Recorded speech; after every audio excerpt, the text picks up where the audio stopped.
politique, Shlomo Malka.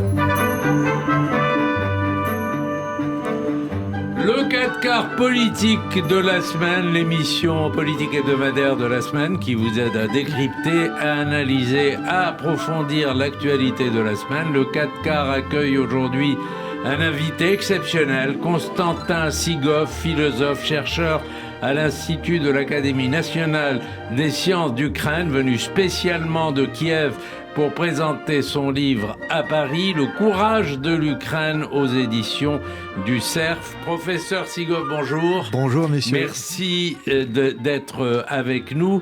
Nous consacrerons la totalité de notre émission à votre témoignage.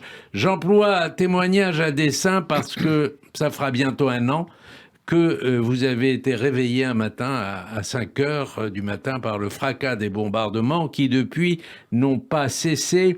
Et vous avez dit à l'époque que vous restez en Ukraine et vous restez en Ukraine pour témoigner. Écoutez, je crois que nous sommes avec vous les témoins des gens vraiment courageux, plus courageux que moi, plus forts que moi, mais je connais ces gens-là et je peux témoigner en votre belle langue, en français, en direct à partir de Kiev, à partir du 24 février. J'ai voulu témoigner que effectivement, j'ai fait partie d'une nation qui défend la liberté, la nôtre et la vôtre, qui défend la dignité de chaque être humain sur notre petite planète. J'ai connu les gens, par exemple, juste des nations qui ont sauvé des Juifs, des Babi-Yar à Kiev pendant la Seconde Guerre mondiale. Ma mère, qui vit toujours à Kiev, était témoin de la Seconde Guerre mondiale et aujourd'hui... Et votre mère est juive ? Oui, elle est née à Kiev en 1929. Elle a échappé belle à Babi-Yar avec sa mère, juive aussi. Et aujourd'hui, elle vit sous les bombardements. Nous parlons avec elle de ce désastre. Et c'est elle qui m'explique, m'enseigne comment, malgré tout, maintenir la présence de l'esprit et la capacité, voilà, d'une petite bonté. Donc, parlait Vassili Grossman, son auteur préféré. Alors... L'auteur préféré de votre mère. Oui. Et votre auteur aussi de cœur, parce qu'il est très présent dans le livre. On va en parler. Hein, on va parler parce que vous êtes un défenseur de la culture. On va parler aussi non seulement de Vassili Grossman, mais aussi de Nadezhda Mandelstam, à laquelle vous rendez un hommage très, très émouvant. Est-ce qu'on peut vous demander d'abord à quoi ressemble la journée d'un Constantin Sigov à Kiev ? Vous arrivez à travailler, vous arrivez à avoir des livres autour de vous ? On travaille aujourd'hui beaucoup plus qu'auparavant. Malgré tout, chaque semaine, j'ai dirigé des réunions de notre maison d'édition L'Esprit et la Lettre. Nous continuons de publier des livres, et d'ailleurs pas seulement dans la capitale de l'Ukraine, mais aussi à Kharkiv. Nous avons publié, par exemple, l'ouvrage de Timothy Snyder ou de Giovanna Brogi de l'Italie, etc. Nous diffusons, par exemple, 2 volumes de Girsch, Rabbi Girsch, donc c'est commentaires de psaumes traduit de l'allemand, etc. C'est-à-dire, je crois que effectivement la présence du livre dans notre vie témoin de la dignité et du sens pour lequel toute cette bataille. Et vous êtes l'éditeur de Buber et de Lévinas. Absolument. En Ukraine. J'ai eu l'honneur de visiter Lévinas à la rue Michel-Ange à Paris et voir combien il était heureux de voir son premier livre en langue cyrillique, enfin en caractère cyrillique, l'ouvrage Entre nous, justement, Pensée de l'autre. Et je crois que pour cet entre nous et pour la capacité de penser l'autre, de voir l'autre, d'accueillir l'autre, que toute notre bataille est livrée. Alors, vous expliquiez déjà dans un appel à l'Europe qui avait été pour lequel nous vous avions reçu en visioconférence depuis Kiev. Vous disiez dans cet appel que jusqu'au dernier moment, vous étiez persuadé que l'invasion russe n'aurait pas lieu. Écoutez, on croit quand même à une petite rationalité des êtres humains, des Homo sapiens. Et on assiste à une folie absolue, du mal radical qui casse le peuple russe, qui casse les voisins, qui veut casser l'Europe, c'est-à-dire d'une folie de concurrence avec l'Union européenne, avec les sociétés libres, avec les élections libres, alors que nous connaissons qu'en Russie, il n'y a plus des élections libres, démocratiques du président depuis des décennies. Et donc, je crois que l'exemple de la société ukrainienne était tellement fort, courageux depuis la révolution orange en 2004, depuis la révolution de la dignité en 2014, que cet exemple, cette présence des 40 millions habitants ukrainiens libres, complètement associés dans l'esprit, dans la culture, dans l'économie aussi à l'Europe, voilà que c'est ça qui a été en fait perçu comme un défi, beaucoup plus que l'OTAN. Beaucoup plus que l'OTAN. Alors, je vous rassure, on va parler de vos références, des références littéraires qui vous accompagnent aussi dans votre combat. Je n'oublie pas ça, c'est l'essentiel, c'est le cœur du livre. Mais on a la chance de vous avoir et vous arrivez de Kiev aujourd'hui même, ce matin, après des semaines d'hésitation, les pays occidentaux ont pris la décision de fournir des chars lourds. C'est une nouvelle étape de la guerre en Ukraine, c'est un tournant. Oui, je crois que c'est absolument nécessaire, vraiment par la force de nos alliés, par notre force commune, franco-ukrainienne, de toute l'Europe, de tous les pays démocratiques, vraiment assurer que nous voulons rétablir l'ordre international. Nous voulons rétablir le droit international qui était agressé déjà au moment de l'annexion de la Crimée et qui est surtout aujourd'hui vraiment attaqué par les actions des crimes de guerre, par l'agression de Poutine, des personnes civiles, la tragédie à Dnipro, la tragédie à Kiev. Ce matin même, Kiev était bombardé et donc c'est toujours les personnes civiles qui payent le plus par leur vie, par leur...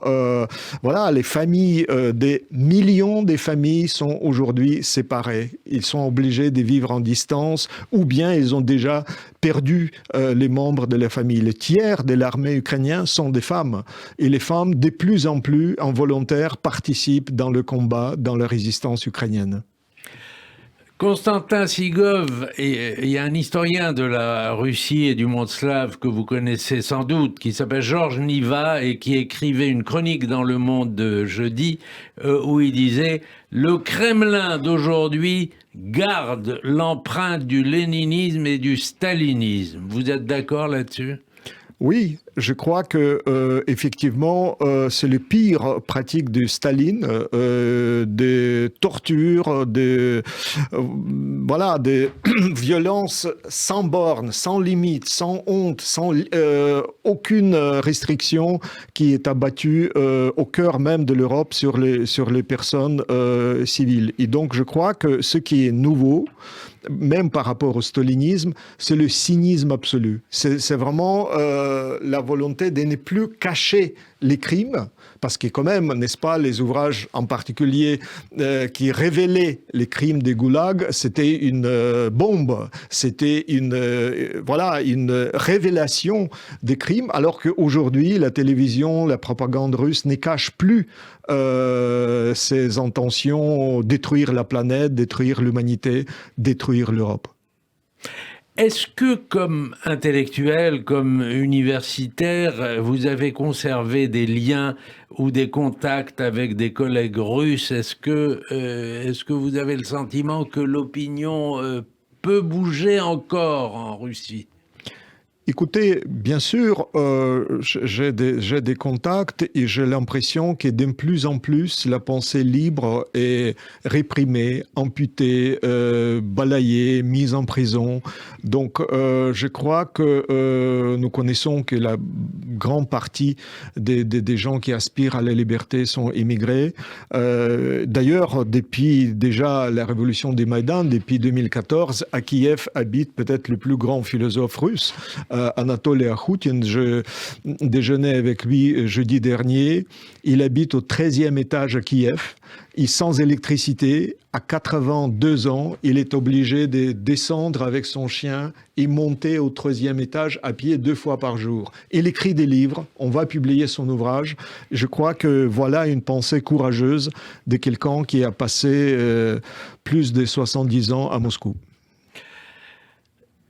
Vous ne parlez pas beaucoup du président Zelensky. J'ai fait l'expérience ces jours-ci de voir sur Netflix la série télévisée sur Serviteur du peuple. On est quand même très étonné de voir une série qui est devenue une réalité.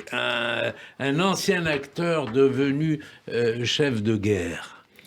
Écoutez, je sais pertinemment que le président Zelensky est vraiment présent dans les médias en France et à travers le monde, et c'est très important parce que effectivement, son discours, sa posture représente précisément notre aspiration de la liberté, de la société, de l'État ukrainien, d'ailleurs État qui devient de plus en plus fort, de plus en plus affirmé comme État démocratique en résistance. Et je crois que c'est très important que les gens découvrent à travers lui aussi la société civile. Parce que ce qui est propre et ce que j'essaie de faire expliquer aux Français, que précisément ce qui distingue l'Ukraine, c'est la force de la société civile qui a pu changer une fois le président en 2004, ensuite faire sortir le président en 2014 à cause du fait qu'il n'a pas voulu appliquer l'accord d'association d'Ukraine. Donc la société civile est là. Et je crois que, par exemple, notre université nationale, donc dans nos murs, il y a l'enseignement supérieur depuis 4 siècles. Notre université nationale était la première institution d'État qui a déclaré grève pendant la Révolution en 2014. Et donc cette autonomie de l'université, autonomie de la société civile doit être respectée par tous les princes qui nous gouvernent. Alors, permettez-moi, professeur Sigov, parce qu'il y a bientôt 1 an que la guerre a été portée contre l'Ukraine, et je vous pose une question simple, naïve, parce que les gens ne comprennent pas. Pourquoi la Russie a-t-elle envahi l'Ukraine ? Mais précisément parce que je crois que c'est le point névralgique, l'affirmation de la société civile libre, l'affirmation des élections libres, et c'est-à-dire, je crois que déjà au moment de la révolution de la dignité, en 2014, Poutine craignait voir Maïdan sur la place rouge. Donc je crois que l'annexion de la Crimée et la guerre en Donbass, c'est la suite directe de la peur. Il est titanisé par la peur, le tyran au Kremlin et son entourage. Et je crois que grosso modo, l'Ukraine incarne et représente le voisinage le plus proche, en fait, du monde libre. Ceux qui détestent Poutine et ceux qui l'attaquent ouvertement, c'est, comme il dit, l'Occident global. Et pour lui, il a l'impression que ce qui va arriver, c'est précisément renversement de cette dictature, renversement de cette colosse, en fait, qui est dès l'intérieur a peur du fin, comme ça a été d'ailleurs le cas de l'Union soviétique. Il a peur que la fin de l'Union soviétique va se répéter assez bientôt avec le régime poutinien. Alors, c'est une chose que vous martelez dans chacun de vos livres, parce qu'il y a le courage de l'Ukraine au CERF, il y a aussi Quand l'Ukraine se lève, Constantin Sigov et Laure Mandeville aux éditions Talent. Il y a aussi cet appel à l'Europe dans les libelles des éditions du CERF qui était très intéressant. Et vous racontez la genèse de la résistance ukrainienne depuis Maïdan. Vous répétez ce que vous n'avez pas cessé de dire depuis, à savoir que on aurait tort, je vous cite, on aurait tort de considérer que cette lutte ne concerne que l'Est de l'Europe car c'est d'une menace pesant sur toute la culture de l'Europe et sur les valeurs fondamentales qu'il s'agit. Le mouvement civique de Kiev est en fait la manifestation la plus puissante de défense des valeurs européennes depuis la fondation de l'Union européenne. Justement, à travers ce livre, j'essaie de montrer plus clairement que la résistance ukrainienne s'est forgée à travers l'histoire récente, donc depuis 10 ans, depuis Maïdan, mais aussi l'histoire qui remonte au XXe siècle avec les dissidents ukrainiens, avec le premier État ukrainien après 1917. Et puis, je parle aussi d'un grand auteur du 19e siècle, on peut dire Tocqueville ukrainien, qui s'appelle Dragomanov, qui était l'auteur de la première constitution démocratique qui défendait justement les droits de la personne et de la société. Donc, je crois, en gros, il est très important l'attention prêtée aujourd'hui à l'Ukraine, convertir en connaissance, découvrir les grands auteurs des œuvres ukrainiennes, la culture, et comprendre que cette grande surprise de l'Ukraine qui est apparue devant le monde entier en 2022 était bien préparée, et donc il faut vraiment mieux percevoir l'histoire intellectuelle de notre pays. Constantin Sigov, dans une note, vous dites qu'il y a eu toute une période de discussion et de controverse pour savoir si la Russie appartient à la civilisation européenne. Aujourd'hui, cette question, est-ce qu'elle vous paraît réglée ? Écoutez, cette question n'est pas théorique. Si on dit que l'Europe, c'est l'état des droits et la liberté, on répond par la pratique à cette question. Et nous comprenons bien que l'État terroriste, sponsor du terrorisme, ne peut pas être considéré comme européenne au sens plein du terme. En fait, l'idée de rompre avec l'Europe, l'idée de dresser à nouveau le rideau de fer, c'est une idée poutinienne.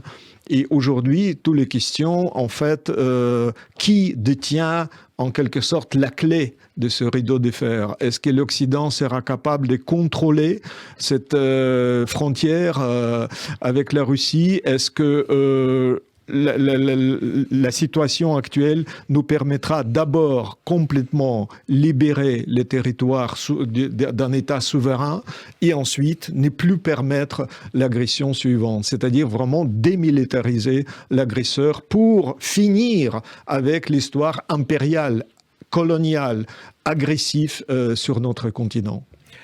Alors, vous évoquez le combat de Nadejda Mandelstam, que vous présentez comme une nouvelle Antigone. Antigone, c'est le personnage qui dit non. Et vous rappelez d'ailleurs que le 5 juillet 2018, une plaque commémorative mentionnant aussi Nadejda Mandelstam fut inaugurée au centre de Kiev. Et vous en faites aujourd'hui un emblème du combat du peuple ukrainien ?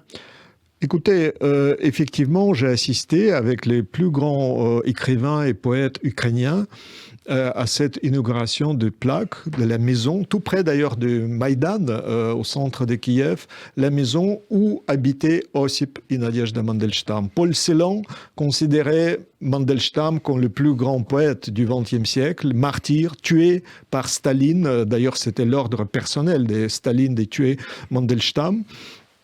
Et elle, sa femme, sa veuve, effectivement, était Antigone, qui gardait par cœur ses poèmes, ses œuvres, pour ne pas permettre la seconde mort, c'est-à-dire l'effacement de son œuvre, de sa mémoire, etc. Et voilà, l'un des plus grands poètes juifs du XXe siècle est au cœur de Kiev, pour témoigner, encore une fois, que notre combat est pour la liberté de chaque être humain, pour la pluralité de l'Ukraine, culturelle, linguistique, historique, confessionnelle. Et je crois que consciemment, encore une fois, les meilleurs poètes ukrainiens ont traduit vers la langue ukrainienne les poèmes de Mandelstam. Ils ont lu. Il y a eu une traduction en yiddish aussi qui est parue il n'y a pas longtemps, il y a quelques années. Donc, je crois que c'est une mémoire nécessaire et notre témoignage, justement, contre la fausse information, contre la fausse propagande de antisémitisme et d'autres fantasmes véhiculés par Kremlin. Alors, vous m'avez dit avant qu'on rentre dans ce studio, faites-moi parler des livres, parce que nous sommes le peuple du livre. Eh ben, je vais suivre votre conseil. Alors, simplement, sur Nadezhda Mandelstam, aujourd'hui, et Ossip Mandelstam, sont bannis de la culture russe. Comme l'est quelqu'un comme Vassili Grossman, dont on va parler dans un instant. Écoutez, oui, parce que kievienne, participante du vie artistique, peintre, Nadezhda Mandelstam, donnait déjà à l'époque brejnevienne, déjà après les accords de Helsinki, après donc l'époque de Staline et de Khrushchev, les mémoires en fait de la société soviétique qui devenait de plus en plus agressif, oppressif, dirigé évidemment par le KGB, en fait offensé, intimidé par les services spéciaux, mais aussi elle affirmait que voilà, le jugement par rapport au régime soviétique n'a pas été fait. On ne parle pas seulement du Nuremberg, on ne parle pas seulement du procès du tribunaux évidemment nécessaires sur le plan strictement juridique, mais aussi jugement culturel, jugement, je dirais, des vérités par rapport à l'oppression soviétique. Et je crois que voilà, elle était témoin, d'ailleurs bien connue par mes amis aujourd'hui à Kiev. Le grand compositeur Valentin Silvestrov a composé ses poèmes, ses musiques, à partir des poèmes de Celan et Mandelstam. Alors, on va continuer à parler de livres. Et on va simplement faire une pause et le 4K revient dans un instant. Le 4K politique de la semaine, l'émission hebdomadaire qui reçoit aujourd'hui le professeur Constantin Sigov, philosophe, chercheur à l'Institut de l'Académie nationale des sciences d'Ukraine et qui vient spécialement d'Ukraine à Paris pour présenter son livre « Le courage de l'Ukraine ». On parlait de Ossip et Nadezhda Mandelstam, il nous faut parler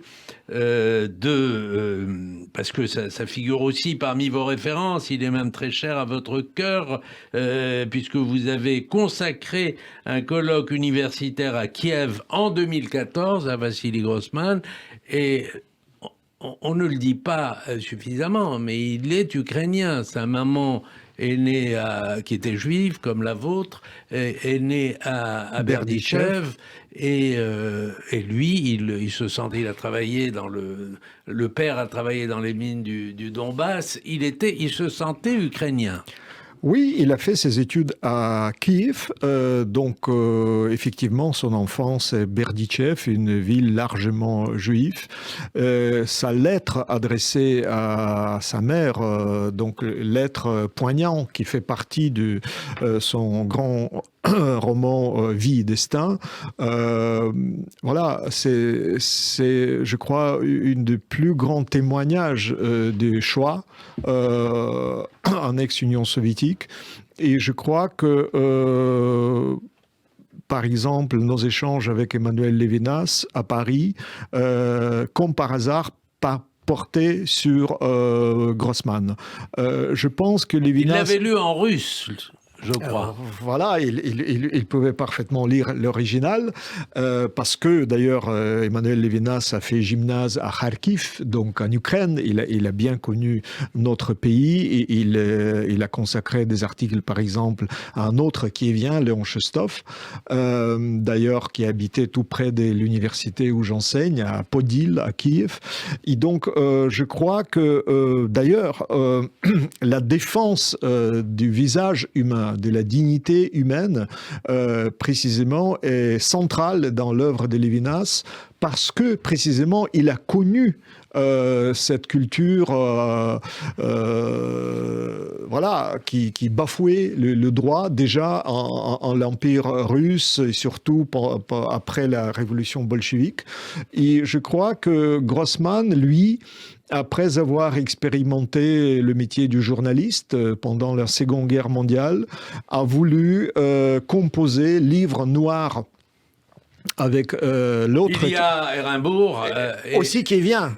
Ehrenburg est né à Kiev. Voilà un autre représentant de la culture juive d'Ukraine. Et donc tous les deux, ils ont composé Livre Noir qui était interdit par Staline, donc interdit de publier en Union soviétique. Et commandé par Staline et interdit par Staline à l'arrivée. Voilà, parce que à un moment donné, il voulait flatter l'Europe et l'Amérique, et puis finalement, on a vu que c'est un livre qui critique également le régime soviétique. Et une des chapitres du livre noir en question est consacré à la famille Glagolev. Donc je parle dans le livre Le courage d'Ukraine, parce que famille Glagolev, ce sont les justes des nations qui ont sauvé les Juifs au moment de l'occupation allemande de Kiev.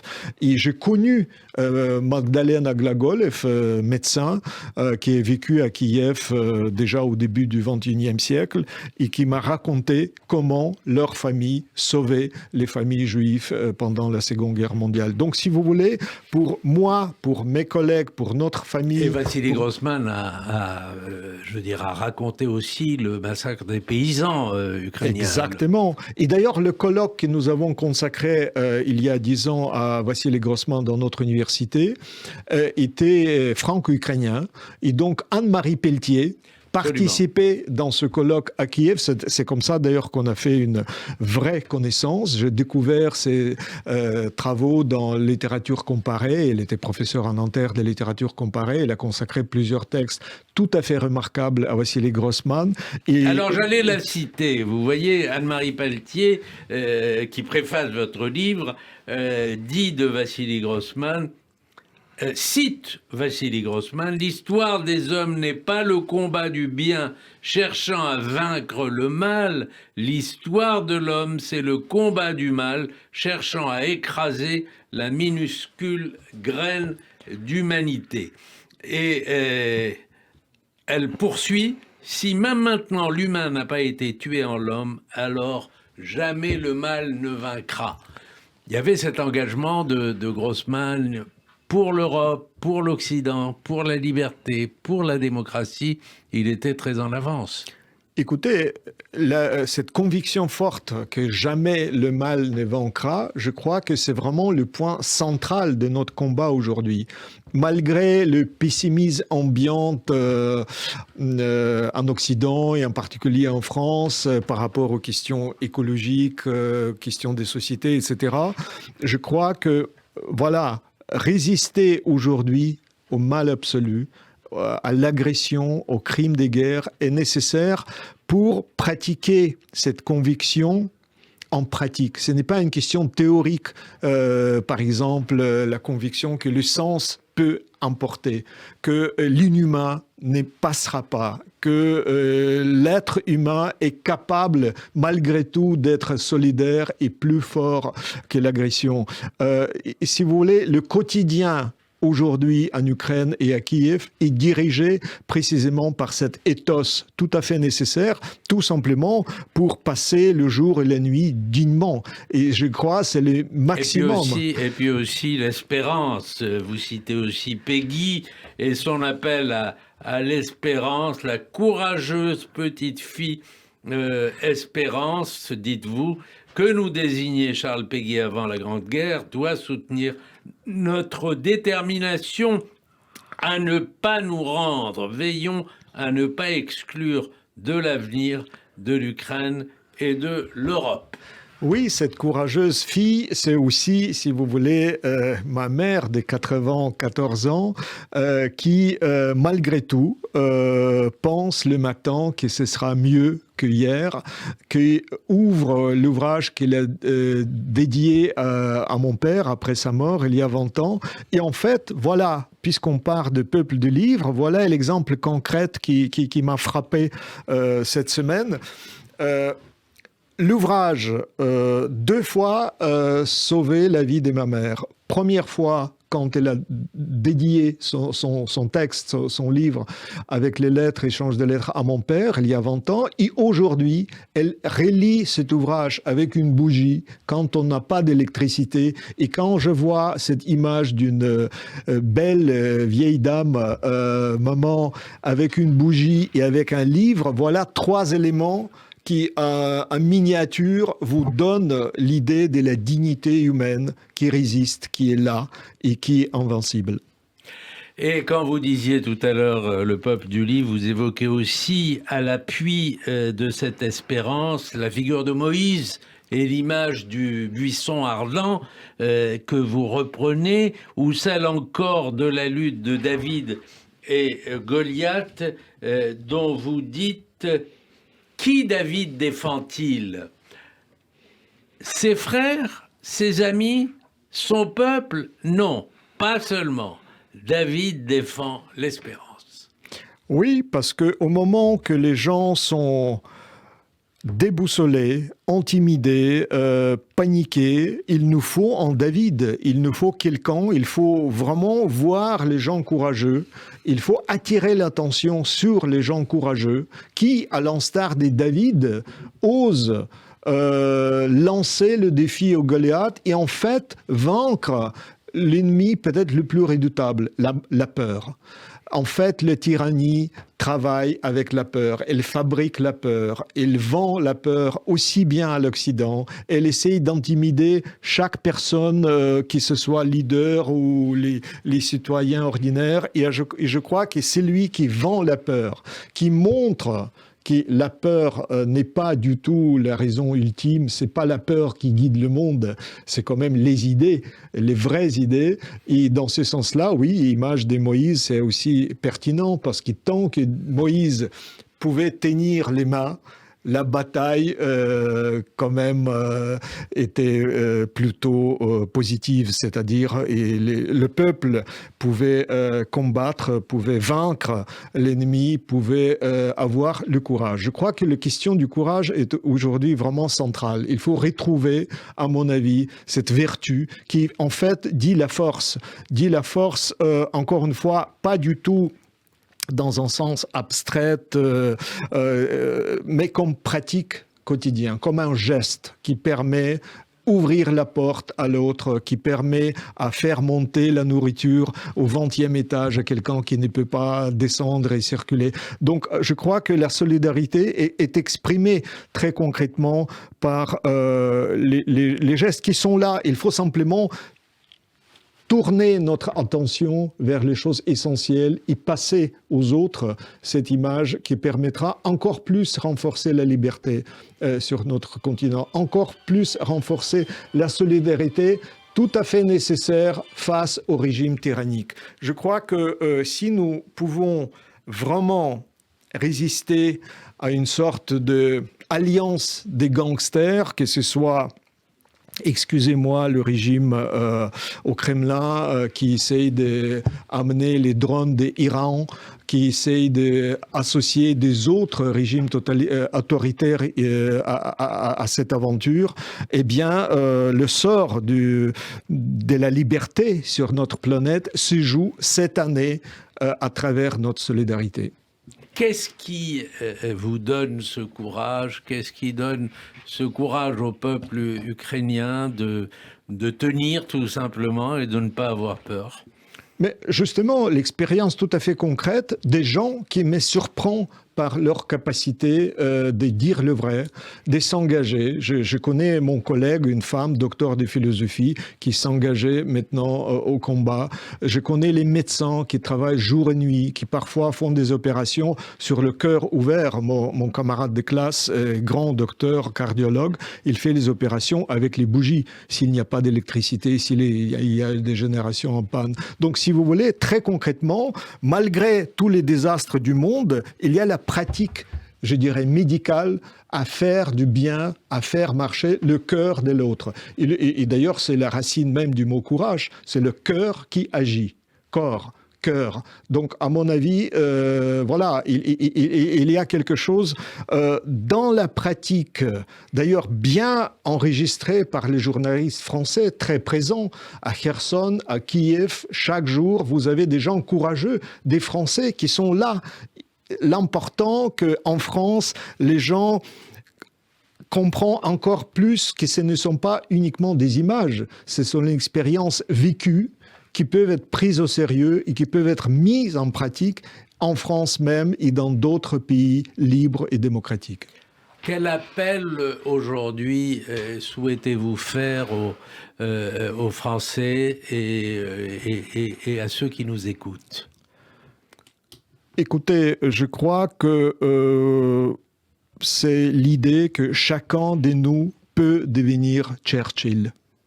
Chaque femme, chaque homme, à un moment donné, peut envoyer l'image et le message du courage aux leaders, aux décideurs, aux gens qui hésitent, qui ne savent pas vraiment comment marcher. Je pense que la France, par exemple, peut envoyer ce message à l'Allemagne, à d'autres pays en Europe. Parce que vous sentez l'Allemagne encore un peu hésitante. Écoutez, l'Allemagne, quand même, pendant trop longtemps, était divisée en deux. Il existe l'Allemagne de l'Est, qui était très marquée par les pratiques des Stasi, par le KGB avec M. Poutine, etc. La France n'a jamais vécu l'expérience du mur de Berlin. Paris n'a jamais été divisé et tyrannisé et traumatisé par cette expérience. Donc, je crois que grand pays comme la France, n'est-ce pas, doté de l'arme nucléaire, doté d'une économie et d'une force et des capacités extraordinaires, peut envoyer le message dans ce sens-là aux autres pays. D'ailleurs, c'est le message d'un grand pays comme Estonie qui a donné le plus proportionnellement à sa économie et à son dimension. Voilà, donc c'est l'exemple à suivre. Est-ce que, comment dire, est-ce que c'est le combat aussi de la démocratie qui est important dans ce que nous disons? Parce qu'il y a eu à Kiev cette opération anti-corruption, des gens ont été surpris de la découverte de ces corruptions, mais en même temps, on a bien vu que la société a réagi et qu'elle a encore des réflexes dans ce domaine. Écoutez, c'est absolument clair que, par exemple, la génération des Maïdan, d'ailleurs représentée aujourd'hui par le prix Nobel de la paix, Alexandra Matveïtchouk, est absolument allergique à la corruption. Ils ont une tolérance zéro à l'égard de cela. Il faut absolument juger et libérer notre société de cela. Et d'ailleurs, les exemples, n'est-ce pas, du dernier Coupe du Monde de football à Qatar rappelaient que c'est une maladie qui guette aussi l'Europe. Donc, c'est à nous, ensemble, de nous libérer de cela. Mais il y a un autre exemple, le général Zaloujny qui a reçu un don de $1 million, a donné la totalité de cette somme, 100% à l'armée. Donc voilà, à mon avis, il faut envoyer ce type de message, de gestes, encore une fois, très concrètes, incarnés, sur quoi on mise.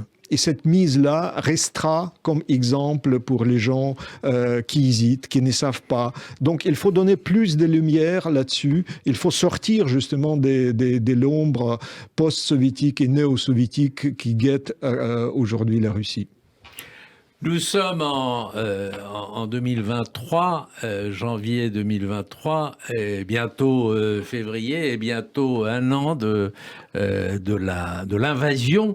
Est-ce que d'ici la fin 2023, Poutine sera encore aux manettes, sera encore au pouvoir? Écoutez, on doit tout faire pour démilitariser la Russie cette année.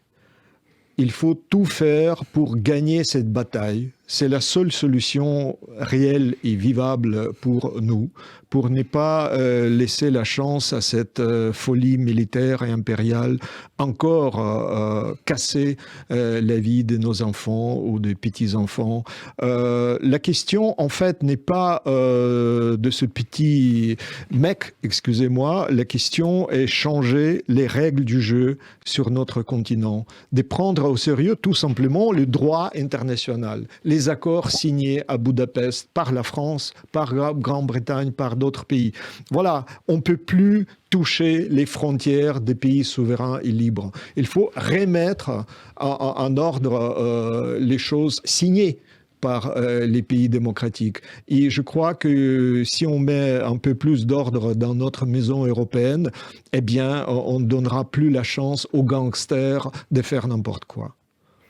Et on va gagner, enfin l'Europe, l'Occident, l'Ukraine va gagner cette guerre par les armes et par les livres. C'est ça le message de votre, votre livre. Oui, par l'esprit et par la lettre, donc par les armes et aussi par la culture. Et je crois que cette victoire commune de la France, de l'Ukraine, de l'Europe est tout à fait nécessaire pour être encore plus fort, encore plus courageux et pour une fois être fier des choses qu'on est capable de faire dans notre histoire du XXIe siècle. Donc, à mon avis, participer à cette victoire, c'est une chose noble, nécessaire. Et je crois que la reconstruction de l'Ukraine, ce sera le plus grand projet pour les 10 prochaines années. Et donc, il faut déjà y penser. J'ai participé au plan Marshall pour l'Ukraine organisé par Jones Day. Et je crois qu'il y a des gens, des entreprises privées, pas seulement étatiques, qui sont très intéressés par cette opportunité, par l'économie qui va aussi remonter prochainement, nous espérons tous. Et vous continuez en attendant à travailler, à traduire et à éditer Buber et Lévinas et Grossman et Paul Ricoeur. Et Paul Ricoeur, dont voilà, vous avez été l'élève, non? Vous étiez oui, j'ai invité 2 fois Paul Ricoeur à Kiev. Il est venu en 93 et en 97. Il est professeur d'honneur de notre université. Et notre université, malgré tout, voilà, développe encore des programmes master en études européennes, en d'autres domaines, en médecine, en psychologie, pour justement remédier au traumatisme des guerres. Donc, je crois que il faut vraiment approfondir tous les contacts qui peuvent exister entre les universités de la France, entre différentes instances médiatiques, culturelles. Il faut encore plus jeter des passerelles entre nos pays pour vraiment être sur la même longueur d'onde aujourd'hui et demain. Merci Constantin Sigov, merci d'être venu depuis Kiev à Paris pour lancer votre message et donner votre témoignage. Prenez soin de vous, cher Constantin Sigov, et je rappelle le titre de ce livre, Le courage de l'Ukraine, aux éditions du Cerf. Bon dimanche à tous.